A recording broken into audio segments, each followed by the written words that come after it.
Defined collection इसका मतलब होता है कि, और पहली बात, सेट को कैसे लिखते हैं? हम कर्ली ब्रैकेट्स में लिखते हैं सेट को. वी ऑलवेज राइट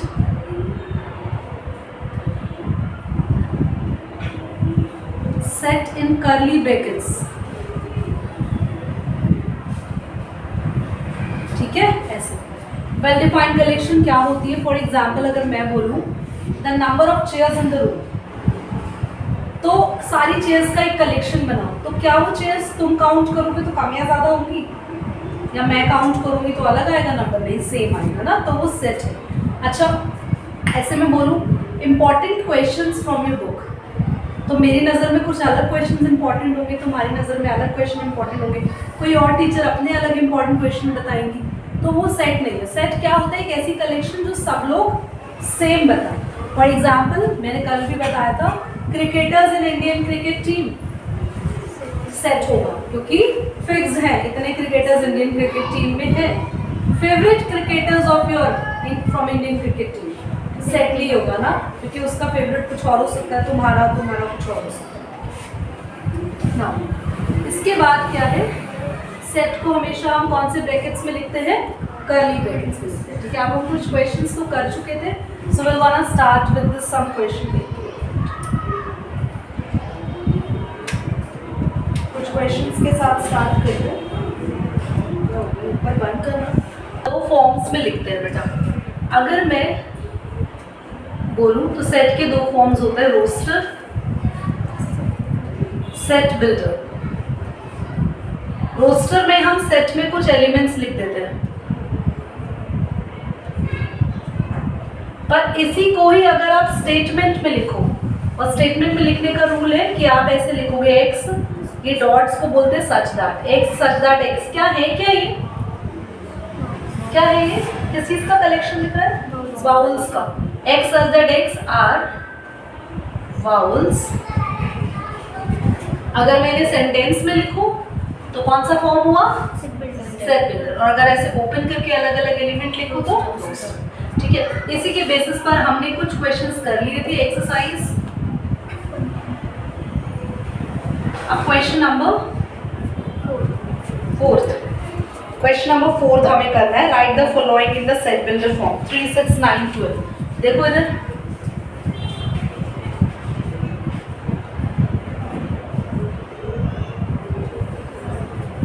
इसको सेट बिल्डर फॉर्म में लिखना है.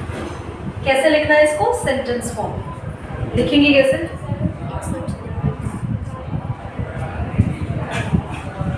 3, 6, 9, 12 क्या है? Multiple of 3. 3 के टेबल में आते हैं नंबर, है ना. लिखेंगे आर मल्टीपल ऑफ 3. क्या सारे मल्टीपल्स हैं चंदन इसमें, जितने भी 3 के होते हैं? सारे नहीं है ना. कितने हैं? ऐसा लिख सकते हो 1, 2, 3, 4. फर्स्ट 4 मल्टीपल ऑफ 3, या तो ऐसा लिख दो सेंटेंस में.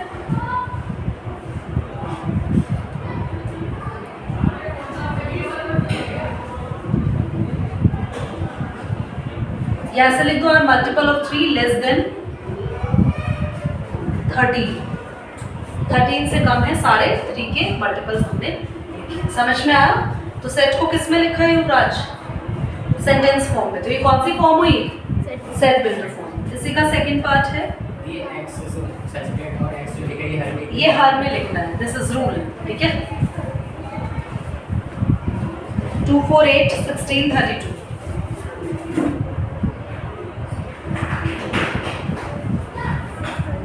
क्या है?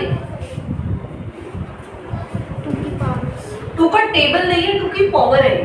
2 की पावर 1, 2 की पावर 2, 2 की पावर 3, 2 की पावर 4, 2 की पावर 5 को लिखना है. इस 2 raised to power n. और कहाँ तक जा रही है पावर? बहुत ज्यादा जा रही है. 5. Where n is क्या है? n is where n ऐसे लिख दो. 1 से बड़ा है और 1 के इक्वल है. और कहाँ तक जा रही है पावर? 2 की पावर 5. n की वैल्यू 1 से लेके 5 तक है, तो n की वैल्यू 1 के इक्वल है, 1 से बड़ी है, 5 के इक्वल है और 5 से छोटी है. ठीक है, ये समझ आया? नहीं यार, ये आ गया. ये किस फॉर्म में है? देखो 2 की पावर्स है। 2 की पावर्स कहाँ से कहाँ तक है बोलो? 1 से लेके 5 तक। तो n की वैल्यू क्या है? 1 है, ये साइन इक्वल का होता है, और 1 से बड़ी है, ग्रेटर देन, और 5 के बराबर है n की वैल्यू, और 5 से छोटी, बस। ठीक है, समझ आया? अगला पार्ट मैं नोट करने का टाइम दूंगी, अभी आराम से नोट कर लो। 5 25 अपने आप बताओ, जल्दी बताओ बच्चों। ये इसी क्वेश्चन के जैसा है, यहाँ पे किसकी पावर्स चल रही है? 5 की। देखो 5 की पावर 1, 5 की पावर 2। ये तुम लोग को लिखना नहीं पेपर में, मैं समझा रही हूँ कैसे करेंगे। इस 5 की पावर n, और n कहाँ से कहाँ तक है? 1 से लेके 1 से इक्वल है, 1 से बड़ा है, और 4 के इक्वल है, और 4 से छोटा है। यहाँ पे लिखना भूल गई मैं, वेयर n इज, ठीक है, ओके। लास्ट है, लास्ट नहीं है,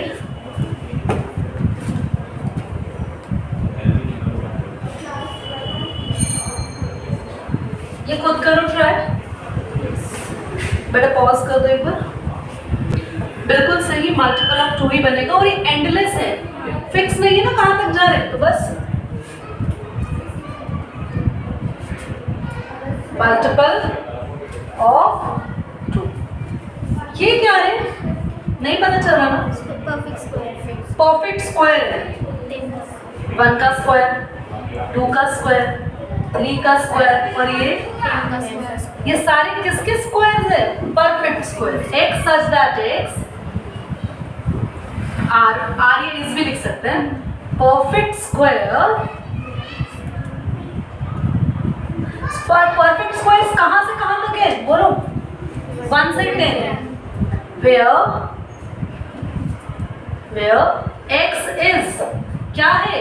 1 से बड़ा और 1 के इक्वल, और 10 से छोटा और 10 के इक्वल है। ठीक है, आप इसको और शॉर्ट में लिखना चाहोगे? देखो ऐसे लिखेंगे, x such that x is x square where x is greater than equal to 1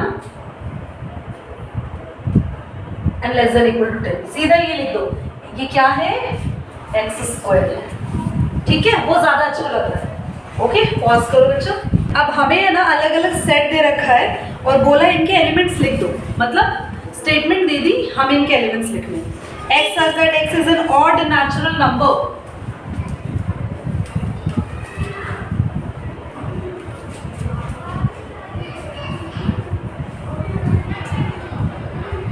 और नेचुरल नंबर बच्चों क्या होगा? Odd number, so on. खत्म हो गया? खत्म, बस। बी क्या है बोलो? एक सच दैट एक्स इज, अरे जोर से बोलो चंदन, इज एन इंटीजर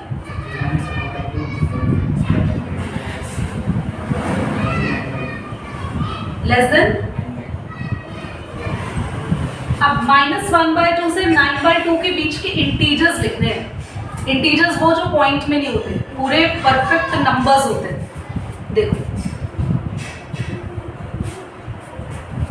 -1/2 कहीं यहाँ आएगा, -1 यहाँ, फिर 0, तो इसके बाद इंटीजर आया 0, -1/2 से बड़ा, और 9/2 को सॉल्व कर लो, क्या आएगा? तो 1/2 से 4.5 के बीच के इंटीजर्स क्या होंगे? 0 1 2 3 4। बोलो समझ आया? थर्ड पार्ट बोल रहे x such that x is the letter of the word। हाँ, ये फोर्थ है। थर्ड क्या है?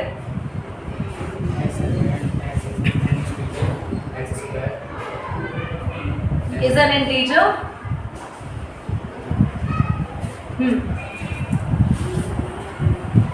x square is less than equal to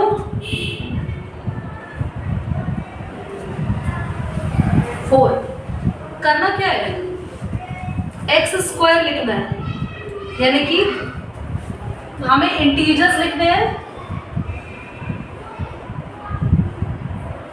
यहाँ पे एक्स स्क्वायर क्या है, लेस देन इक्वल टू 4, 4 से कम परफेक्ट स्क्वायर कौन कौन होते हैं, 1, बस 1 और 4 इज द आंसर। ठीक है, इंटीजर में माइनस का नहीं आएगा? नहीं, परफेक्ट स्क्वायर देख लेना हमें, तो स्क्वायर्स देख लेना।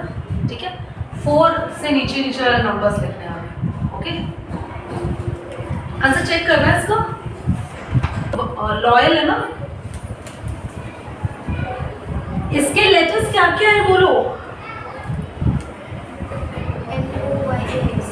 LOY, एल नहीं लिखना दोबारा, तुम नए हो ना, दोनों जानो बच्चों, ये एल रिपीटेड लेटर्स को दोबारा नहीं लिखते, खाली इसके सारे लेटर्स उठा के लिखो, रिपीट वालों को दोबारा नहीं लिखते।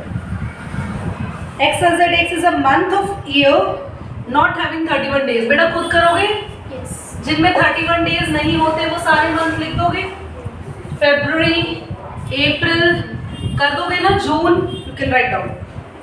अगला क्या है, X is in consonant in English alphabet precedes K से पहले जो सारे कॉन्सोनेंट है क्या क्या होंगे, B, C, D, F, G, H, J, J से पहले है, K से पहले है, K से पहले सारे कॉन्सोनेंट लिख दिए। अगला है X is a consonant in English alphabet preceding K, हो गया, बस खत्म हो गया, नोट कर लीजिए, पॉज करो एक बार, अब एक बार मैम, अरे रुको, इसमें चेंज है आंसर को, हमें है ना, देखो इधर हमें इंटीजर्स लिखने हैं जिनका स्क्वायर आता हो 4 या 4 से कम, ऐसे इंटीजर्स लिखने हैं जिनका स्क्वायर आता हो 4 या 4 से कम। 4 किसका स्क्वायर आता है, जल्दी बोलो, 2 का और -2 का, और 4 से कम कौन है जो परफेक्ट स्क्वायर होता है, 1 किसका स्क्वायर होगा, और एक और भी है 0, क्योंकि 0 का स्क्वायर 0। हमें वो नंबर्स लिखने दें जिनके स्क्वायर 4 या 4 से कम होते। अगला क्वेश्चन देखो, अगले में ना मैच का फॉलोइंग बना लेती हूँ एक बार पहले, तुम लोग इसको, यही है मैथ्स, देखो किस किस ने कर लिया मैच, मैंने वो बातों में लगा दिया तुम्हें। 1 2 3 6 क्या है ये, 1 2 3 6, ये क्या है, ये है 1 2 3 6, डिवाइजर है, natural number and divisor of 6 है ना, 6 के डिवाइजर तो यही है, और 2 and 3 क्या है, 2 and 3 prime number and divisor of 6, ये आ गया मैथमेटिक्स, एंड 1 3 हमारे पास बचा है odd natural number less than 10। ठीक है, चलो अभी हम अगले कॉन्सेप्ट पर आते हैं। अगले में हम लोग पढ़ेंगे, देखो इधर एम्प्टी सेट क्या होता है, नेक्स्ट एक्सरसाइज पर आ चुके हैं और उसका इंट्रोडक्शन कर रहे हैं, ऑन कर दिया हमने। एम्प्टी सेट, इसको हम लोग कहते हैं नल सेट, खाली है नल, एम्प्टी सेट या फिर नल सेट। अब अगर एम्प्टी सेट होता है तो ऐसे सेट बना के खाली छोड़ देते, या फिर ऐसे सिंबल देते, ऐसा नहीं करना, कुछ महानुभाव ऐसे कर देते कि ऐसे, इसका तो मतलब ही ये है, इसका तो मतलब ही है, अगर कभी ये सिंबल दिख जाए इस चैप्टर में, कभी भी, इसको फाई बोलते हैं, कभी भी ये सिंबल दिख जाए, इसका मतलब क्या है, खाली सेट। अगर आपने सेट में फाई को डाल दिया तो सेट कहाँ से खाली हुआ, सेट के अंदर तो क्या हो गया, फाई आ गया, तो ये ऐसे लिखते नहीं, ऐसे कॉपी में भी लिख के क्रॉस लगाना। ओके, नल सेट क्या होता है, एम्प्टी सेट क्या होता है, the set which doesn't contain any element. समझ में आया? ओके, इसके बाद है फाइनाइट सेट और इनफाइनाइट सेट। आगे आता है फाइनाइट सेट, इनफाइनाइट सेट। देखो अगर सेट में एलिमेंट है 1 2 3 4 और सेट बंद हो गया, लिमिटेड एलिमेंट्स है, सेट बंद हो गया, फाइनाइट। बट अगर मैं लिख रही हूँ 1 2 3 4 डॉट डॉट डॉट डॉट, इसका मतलब क्या है? खत्म नहीं होंगे एलिमेंट्स, चलते रहेंगे ऐसे ही। Infinite set, finite set. Pause करिए, नोट करिए तीनों चीजें, समझ आया?